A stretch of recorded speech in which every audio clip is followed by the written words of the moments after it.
Bismillahirrahmanirrahim. Alhamdulillahirabbil alamin. Wassalatu wassalamu ala sayyidil anbiya'i wal mursalin sayyidina wa maulana Muhammadinil amin wa ala alihi wa sahbihi ajma'in. Amma ba'd. Qala al-musannif al-imam al-arif billah hujjatul islam Abu Hamid Muhammad bin Muhammad al-Ghazali rahimahullah wa nafa'ana bi ulumih. Keutamaan khusyuk. Allah Ta'ala berfirman, wa aqimis salata li dzikri. Surat Taha ayat 14. Artinya, dirikanlah salat, dirikanlah sembahyang untuk mengingat aku. Mengingat Allah Subhanahu wa ta'ala di dalam sembahyang itu merupakan bagian daripada khusyuk. Para ulama menjelaskan atau menerangkan apa yang dimaksud dengan khusyuk di dalam sembahyang itu. Mereka berkata, khusyuk itu adalah sukunul jawarih ma'ahuduril qalbi. Sukunul jawarih ma'ahuduril qalbi artinya tentram, tenang anggota-anggota tubuh beserta hadirnya hati. Nah, itu disebut khusyuk. Maksud daripada sukunul jawarih, tentramnya anggota itu artinya anggota tubuh kita tidak bergerak kecuali pada hal-hal yang diperintahkan. Kepala, tangan, mata, batis, seluruh tubuh kada bergerak kecuali gerakan itu diperintah. Nah, itu ngarannya adalah sukunul jawarih.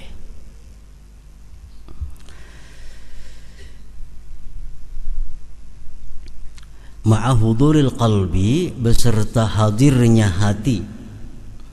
Artinya hati hadir itu an la yatafakkara illa fi ma'na ma yaquluhu min qiraatin au zikrin au du'a. Dia tidak berpikir di dalam sembahyangnya itu kecuali pada makna yang ia katakan, kecuali pada makna yang ia sebut, daripada membaca Al-Quran atau zikir atau doa. Nah, itu disebut hudurul qalbi.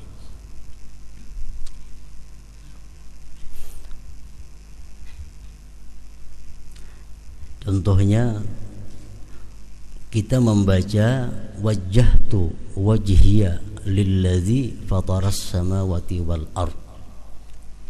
Nah, sewaktu kita membaca wajjahtu wajhiya, itu hati kita memikirkan apa yang kita baca. Wajjahtu wajhiya lilladzi, aku hadapkan wajahku lilladzi fataras samawati wal ard, bagi Tuhan yang menciptakan langit dan bumi. Nah, jadi hati kita mesti memikirkan apa yang dibaca oleh mulut kita. Itu ngarannya adalah hudurul qalbi. Kalau kita membaca misalnya alhamdulillahirabbil alamin, hati kita ingat kepada kubur. Nah, itu bukan disebut hadir qalbi. Karena kubur itu kada ada sangkut pautnya dengan alhamdulillah, walaupun kubur ini bagian daripada akhirat. Kita mengata alhamdulillah, hati kita ingat waktu kita berjalan di siratal mustaqim. Itu ngarannya kada hadir hati, karena siratal mustaqim itu lain dengan alhamdulillah. Jadi kalau kita mengata alhamdulillah, dalam hati kita tidak ada lain selain memikirkan bahwa segala puji itu bagi Allah.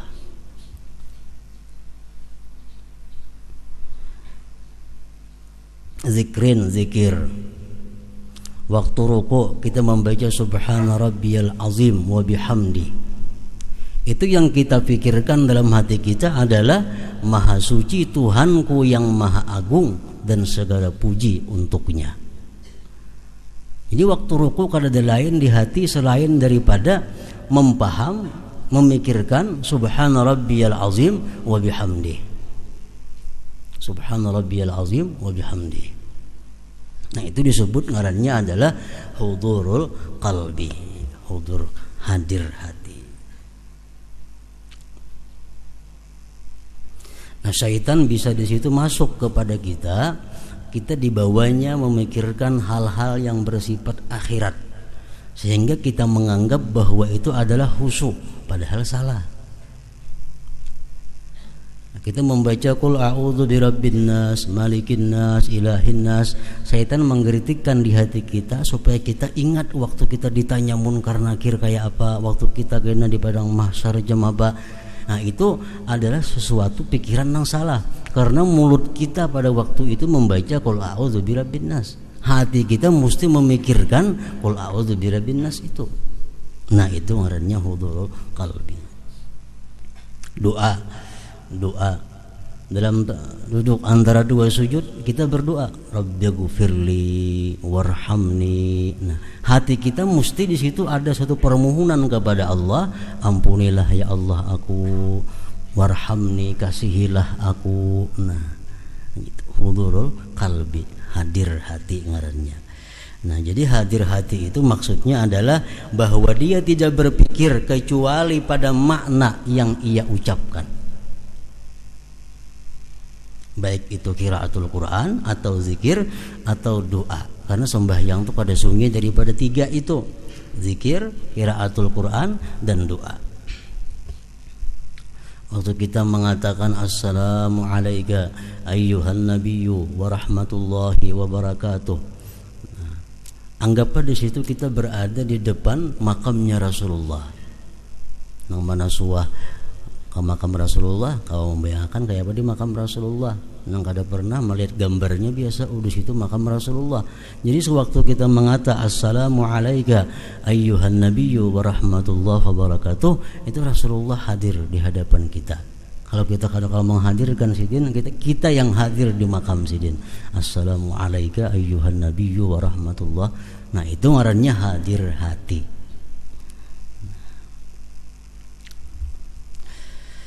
Jadi ingat kepada Allah di dalam sembahyang itu merupakan bagian daripada khusyuk. Artinya dirikanlah salat untuk mengingat aku, jar Tuhan. Nah, kedudukan khusyuk di dalam sembahyang, Imam Ghazali mengatakan bahwa khusyuk itu merupakan syarat sah sembahyang. Kalau orang sembahyang itu kada khusyuk, bukan hanya kada diterima tapi kada sah.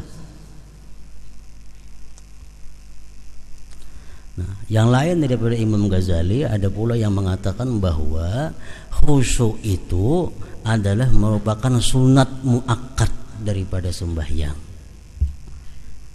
Sehingga kalau seseorang itu kada khusyuk, sembahyangnya sah namun dia dianggap kada berpahala. Karena khusyuk itu ruhus salah, khusyuk itu merupakan rohnya sembahyang. Hayam itu ada harga amunnya hidup. Kalau hayam mati, dibuang orang, kada ada harganya lagi. Nah, kayak itu juga sembahyang kita ada punya nilai di sisi Allah kalau sembahyang itu ada khusyuknya. Sembahyang kada ada khusyuk, Allah kada menerima, Allah membuang sembahyang itu. Nah, apakah khusyuk itu disyaratkan di dalam seluruh sembahyang? Nah, satu ulama pun tidak mensyaratkan demikian, karena jelas sudah kada mungkin. Mulai Allahu Akbar sampai Assalamualaikum kita kawa khusyuk itu jelas sudah kada kawa. Kalau ukuran manusia macam kita, karena hati ini ngarannya kalbun bolak-balik. Hatumatnya tagisir, kita bujurakan tagisir pulang. Nah, yang penting itu khusyuk di dalam sembahyang itu ujar sebagian ulama, pertama di takbir. Takbiratul ihram itu mesti khusyuk. Sujud itu jangan kada khusyuk. Rukuk, nah, kalau kada kawa menyeluruh khusyuk itu. Dan Allah Ta'ala berfirman, wala takum minal ghafilin, suratul A'raf 205. Artinya, dan janganlah kamu termasuk orang-orang yang lalai.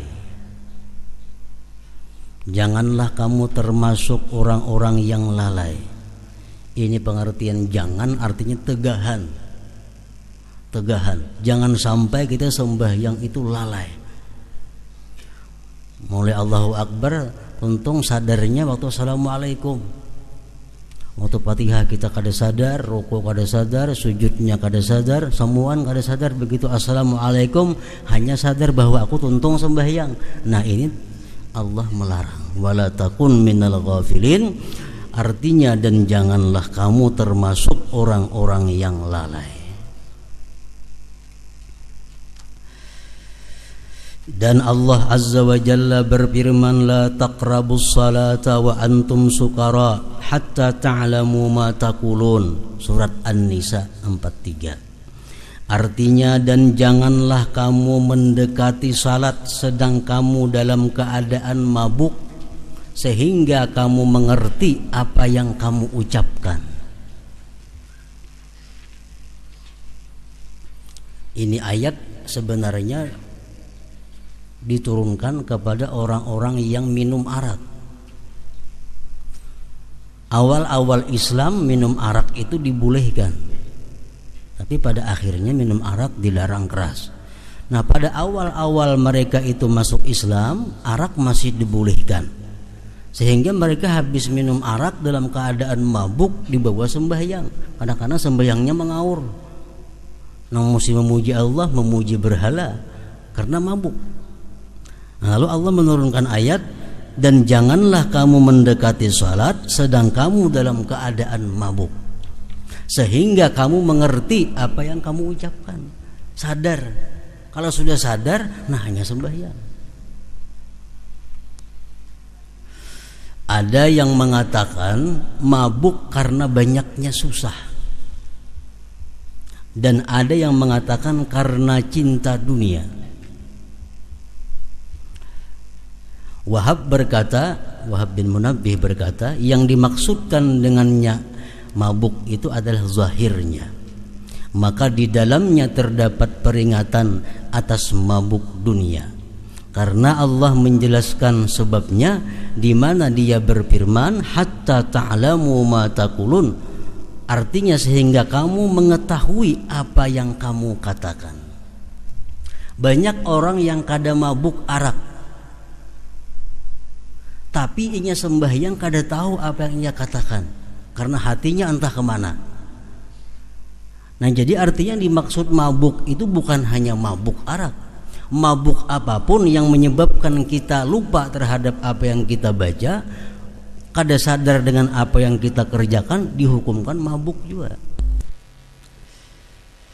Dia berfirman, hatta ta'lamu ma taqulun, artinya sehingga kamu mengetahui apa yang kamu katakan. Berapa banyak orang yang mengerjakan salat dan tidak minum khamar, padahal ia tidak mengetahui apa yang ia ucapkan di dalam salatnya itu.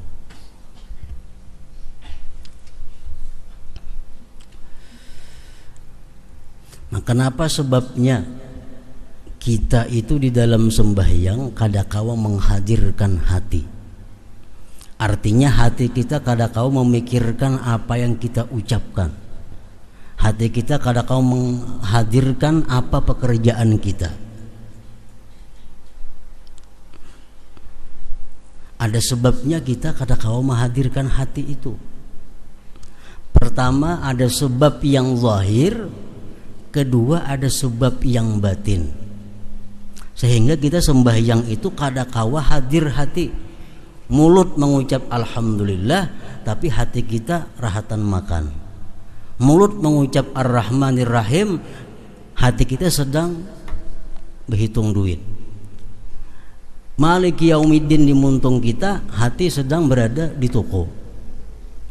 Nah, ini menunjukkan bahwa hati kita kada hadir, kada memikirkan apa yang dibaca. Kenapa sebabnya?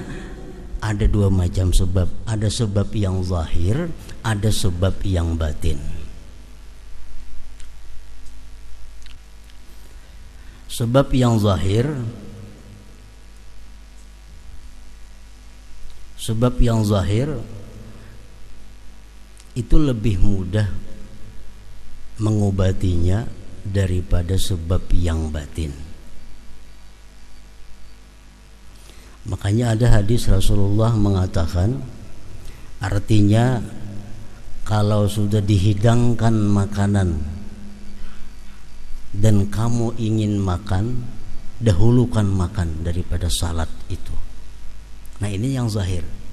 Karena kalau kita kepingin makan, makanannya ada, kita bawa sembahyang terlebih dahulu, jelas sudah mengganggu hati kita. Hati kita terbayang kepada makanan itu. Nah, ini sebab yang zahir. Nah, kalau demikian halnya, dahulukan makan. Makanya makruh sembahyang dalam keadaan ma'arid qadha hajat.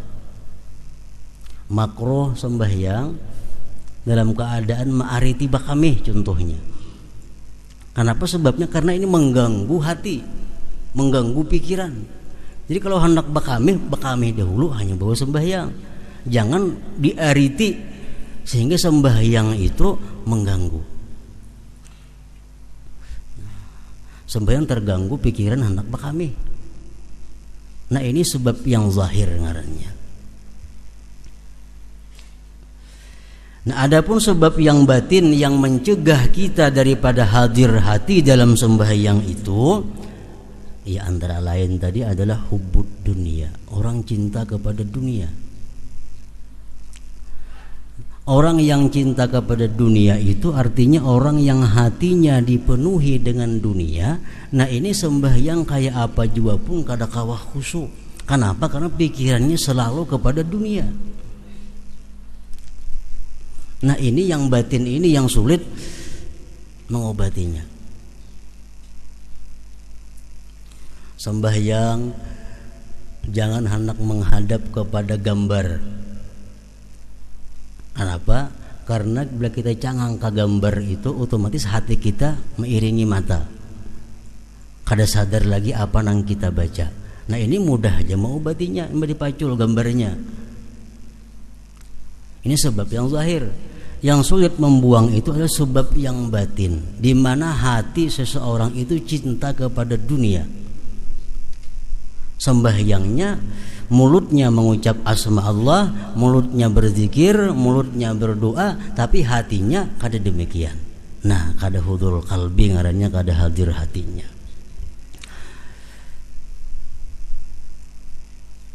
Berapa banyak orang yang mengerjakan salat padahal tidak minum khamar, tetapi ia tidak mengetahui apa yang ia ucapkan di dalam salatnya. Bahkan ada yang kada sadar bahwa dia sedang ruku, ada yang kada sadar bahwa dia sedang sujud, ada yang kada sadar bahwa dia sedang membaca Fatihah. Nah, kemana hatinya? Nah, ini disebut ngarannya kada khusyuk. Jadi orang khusyuk, orang yang selalu tahu keadaannya. Inya ruku, oh, aku sedang ruku. Sujud, tahu sadar aku sedang sujud, aku sedang di rakaat pertama, aku di rakaat yang kedua. Jadi kadang mau orang khusyuk itu berlebihan sembahyang tak kali 5 rakaat zuhur. Kenapa? Karena selalu tahu aku rakaat pertama, aku rakaat yang kedua, aku rakaat yang ketiga.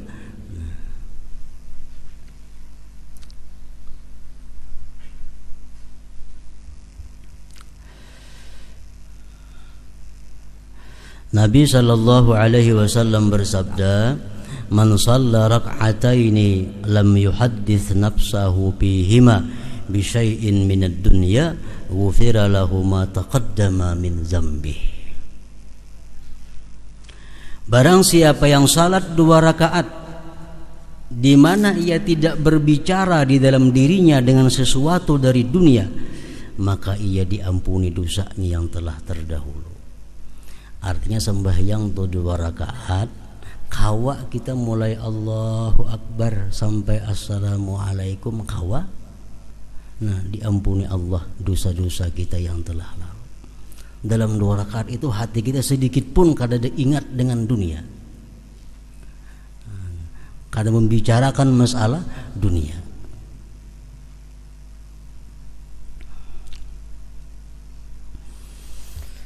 Imam Ghazali mengatakan sembahyang di awal waktu tapi kada khusyuk, sembahyang di akhir waktu tapi khusyuk, afdal di akhir waktu, afdal di akhir waktu. Karena khusyuk ini adalah fadilat sembahyang yang berkaitan dengan zatnya sembahyang, sedangkan awal akhir itu berkaitan dengan waktu di luar daripada zatnya sembahyang. Mun aku sembahyang waktu ini aku masih kada karuan, masih harus nak membayari ini, anak itu, anak ini. Tapi kalau aku sembahyang di akhir waktu, urusanku sudah selesai, sembahyangku bisa tenang. Nah, lebih baik di akhir waktu. Lebih baik di akhir waktu. Ini kalau sudah terbukti. Terbukti. Bila urusan ini aku beres, sembahyangku beres, khusyuk. Di akhir waktu kada jadi masalah, asal khusyuk. Tapi kalau ragu-ragu, aku di akhir waktu belum tentu juga khusyuk. Baik di awal waktu, malahan dapat awal waktunya. Mun aku sembahyang di awal waktu kada khusyuk, di akhir waktu belum tentu juga khusyuk. Baik di awal waktu, malahan dapat ridha Allah Subhanahu wa taala. Nah, kalau kita sudah sangkaan kita kuat bahwa kalau di akhir waktu kita bisa khusyuk, lebih baik akhir waktu.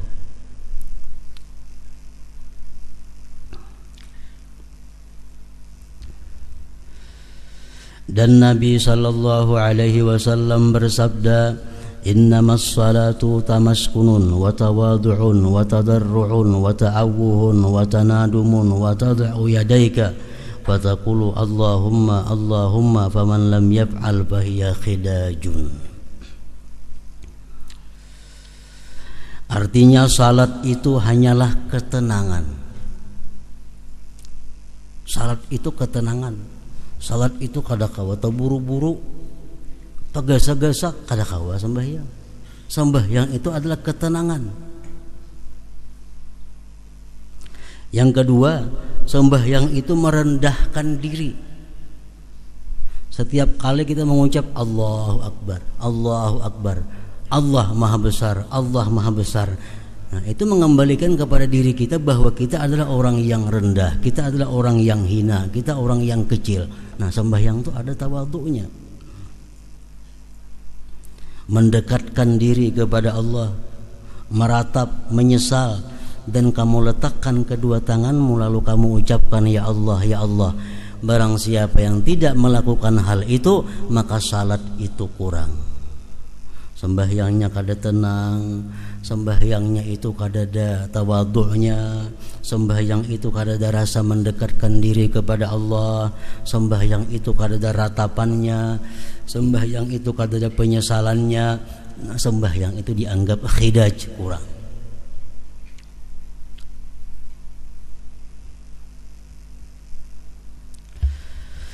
Dan diriwayatkan dari Allah Subhanahu wa taala hadis qudsi dalam kitab-kitab yang terdahulu bahwasanya Dia berfirman, tidaklah setiap orang yang salat aku terima salatnya.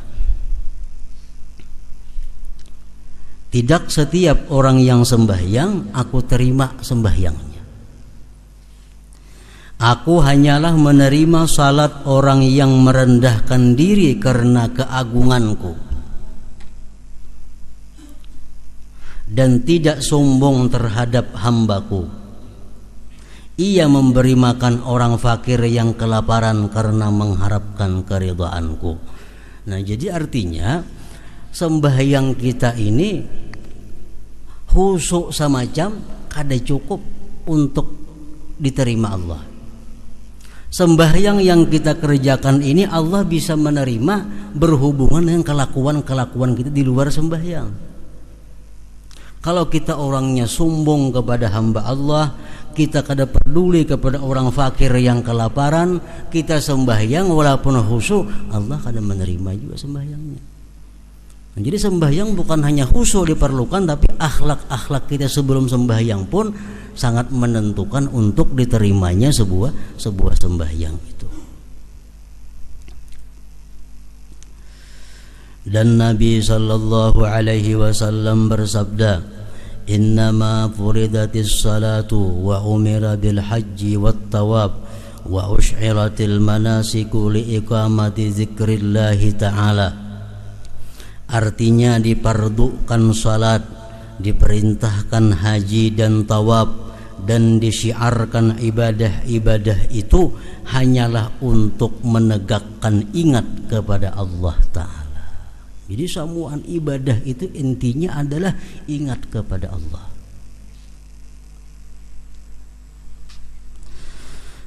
Maka apabila di dalam hatimu tidak terdapat bagi yang diingat Allah, yang adalah Dia yang dimaksud dan dicari, suatu kebesaran dan tidak ada juga haibah, maka apakah nilai zikir ingatmu? Ada nilainya. Artinya kita mulut mengucapkan Allah, tapi dalam hati kita kadang merasakan kebesaran keagungan Allah. Nah, zikir itu tidak ada nilainya.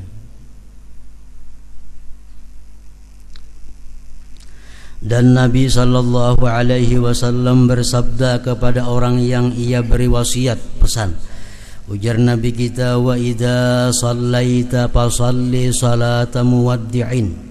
Artinya apabila kamu salat, maka salatlah dengan salat orang yang mau berpamitan, meninggalkan, yakni meninggalkan dirinya, meninggalkan hawa nafsunya, dan meninggalkan umurnya, berjalan menuju tuannya.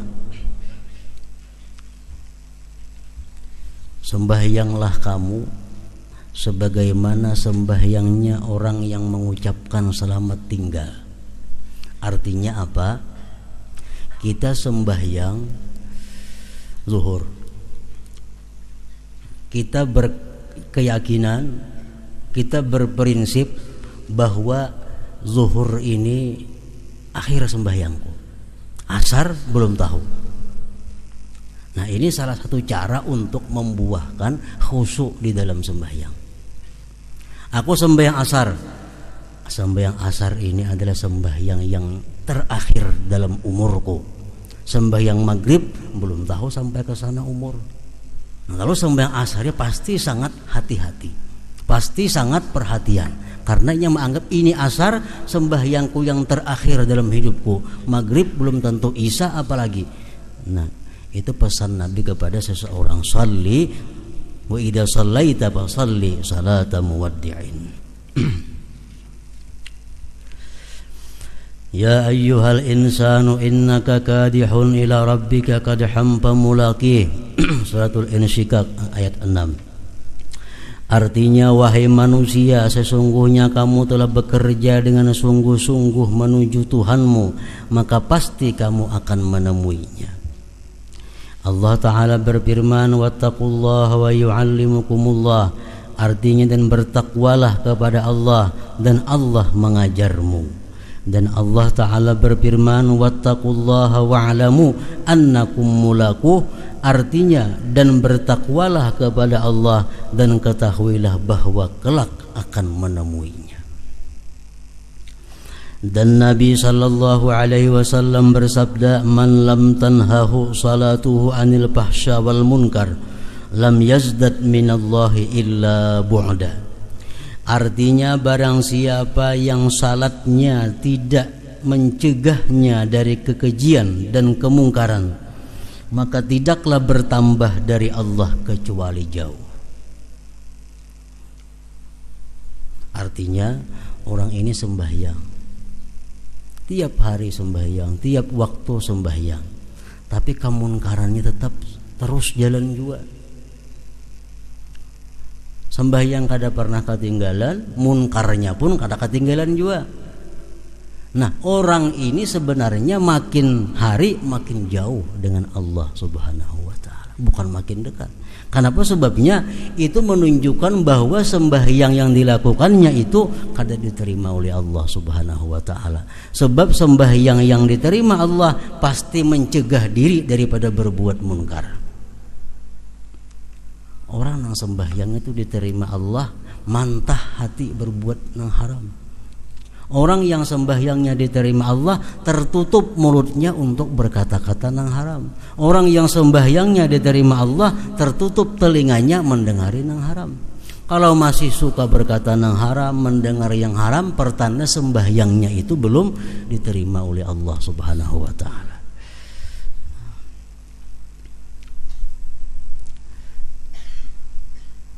Salat itu adalah munajat.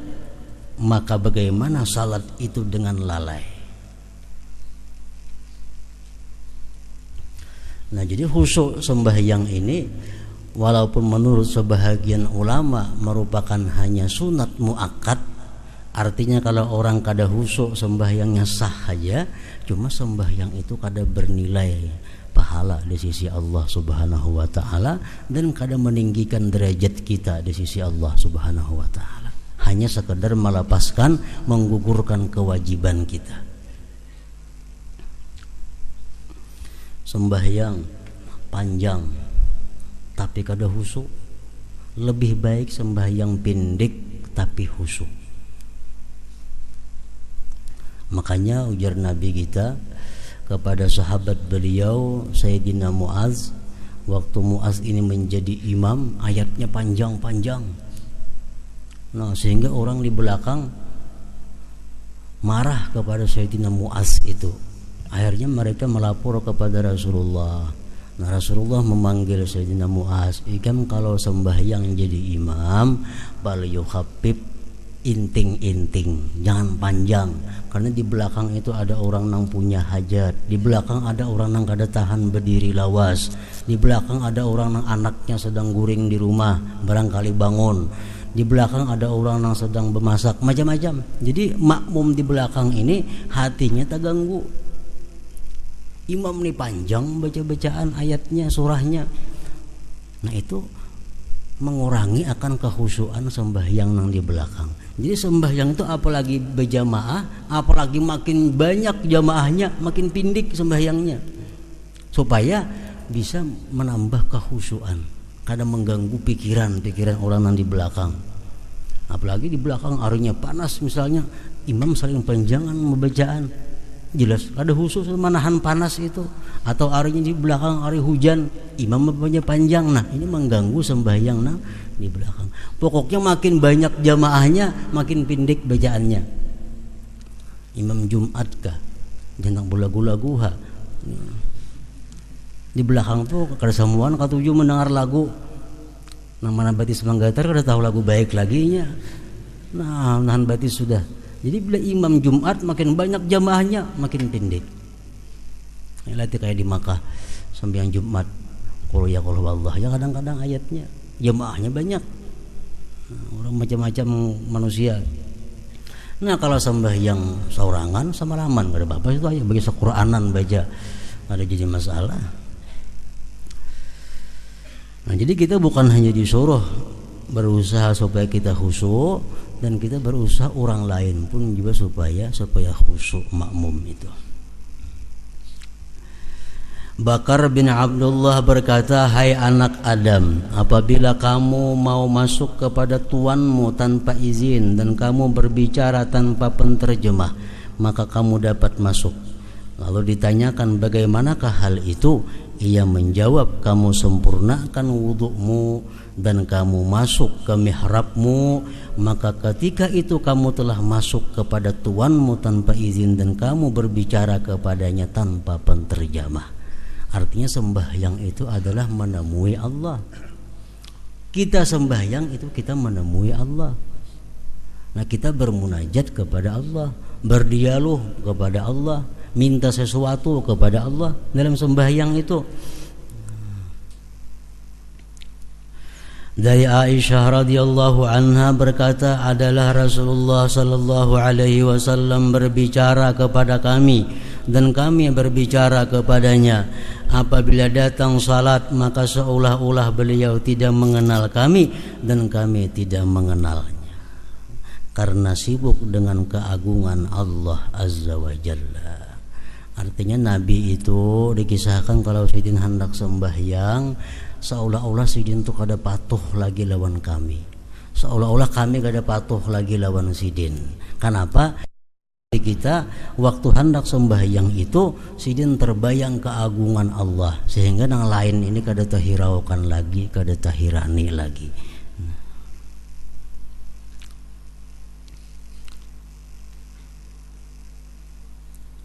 Dan Nabi sallallahu alaihi wasallam bersabda, la yanzurullah ila salatin la yuhdirur rajulu fiha qalbahu ma'a badanihi. Artinya Allah tidak memandang kepada salat seseorang yang padanya ia tidak menghadirkan hatinya bersama badannya. Kita sembahyang, awak kita di masjid, tapi hati kita kadang-kadang di kebun.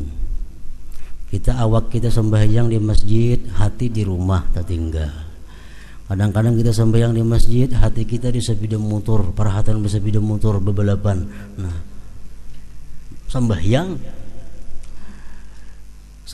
di masjid, hati di warung. Nah, Allah kadang memandang kepada sembahyang itu. Allah kadang menoleh, kadang menilai. Allah tidak memandang kepada salat seseorang yang padanya ia tidak menghadirkan hatinya bersama badannya itu. Jadi seapa kita kawa menghadirkan hati di dalam sembahyang, nasa itulah sembahyang kita yang diterima oleh Allah Subhanahu wa taala.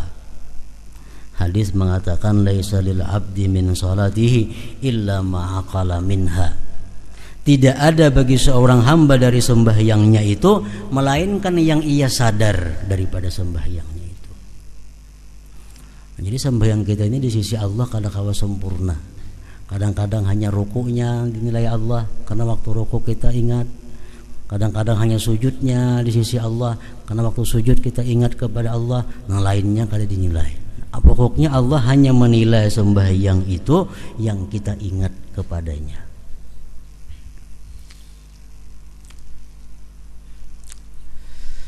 Allah tidak memandang kepada salat seseorang yang padanya ia tidak menghadirkan hatinya bersama badannya.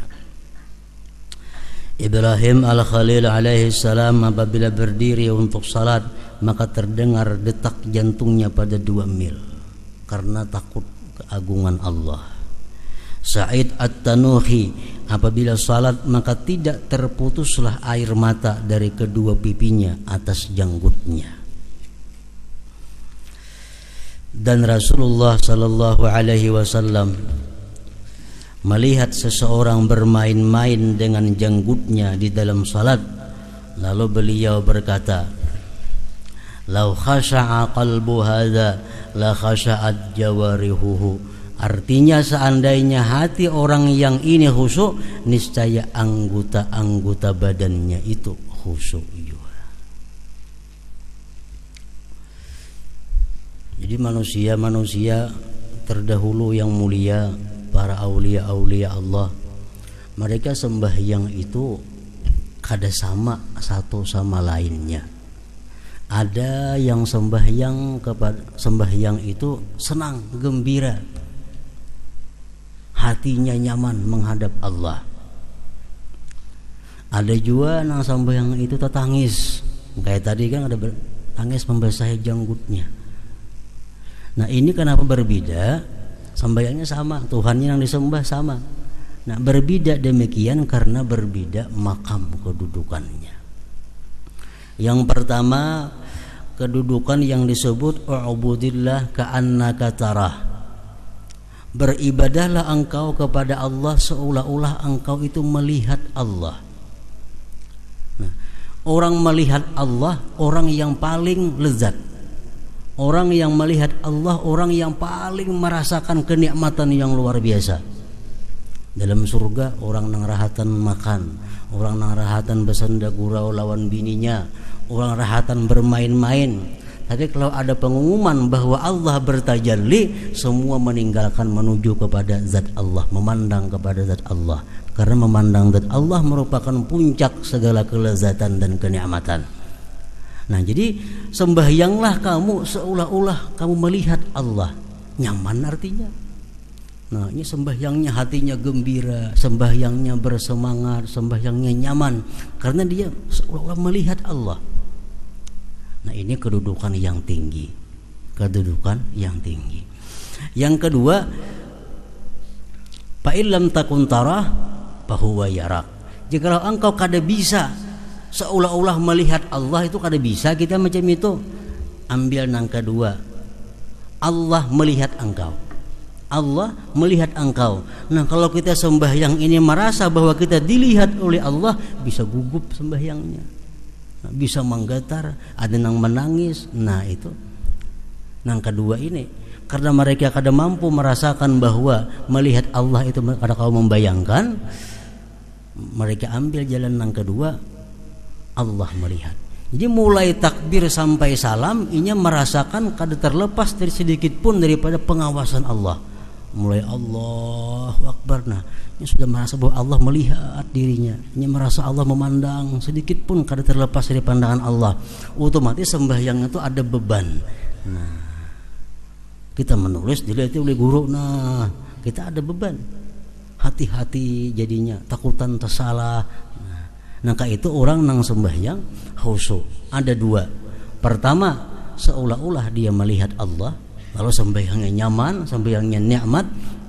Atau kalau kada kawa itu merasa dilihat Allah, diperhatikan Allah. Nah, hati-hati sembahyangnya, bacaannya hati-hati, rukuknya hati-hati, sujudnya hati-hati. Hatinya pun takut kalau berpaling daripada Allah, karena dia tahu Allah mengetahui hatinya.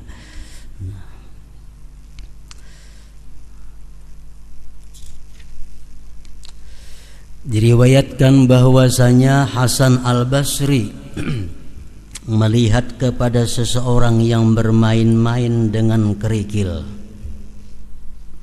Kerikil, nah, di tangan diputar-putar kan. Dengan sembahyang di tanah sambil mengudak batu. Hasan Basri melihat itu. Sambil berkata orang tersebut, ya Allah, kawinkanlah saya dengan bidadari. Doa nih, ya Allah, kawinkanlah saya dengan bidadari. Tapi tangan kersengganaan apa-apa kada kucawi. Nah, muntung bersuara, ya Allah, kawinkanlah aku dengan bidadari. Melihat itu lalu beliau Hasan Basri berkata, seburuk-buruk peminang adalah kamu. Seburuk-buruk pelamar bidadari adalah kamu. Kamu meminang bidadari padahal kamu bermain-main dengan kerikil. Dikatakan kepada Khalaf bin Ayyub, tidakkah lalat itu menyakitkan kamu di dalam salat, lalu kamu tolak? Ia menjawab, saya tidak membiasakan diriku terhadap sesuatu yang merusak salatku. Ditanyakan, bagaimanakah kamu sabar terhadap hal itu?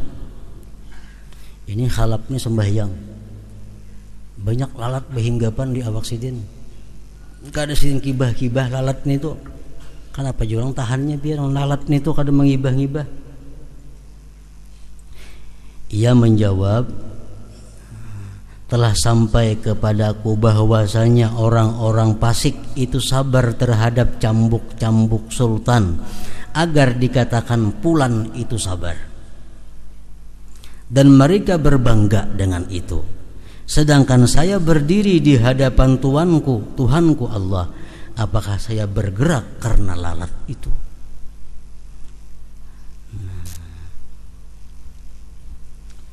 Nyamuk ada di mana kaba andak kada wani menapak nyamuk rahatan sembahyang tu mangibah. Kenapa sebabnya? Karena merasa bahwa sembahyangnya ini diperhatikan oleh Allah.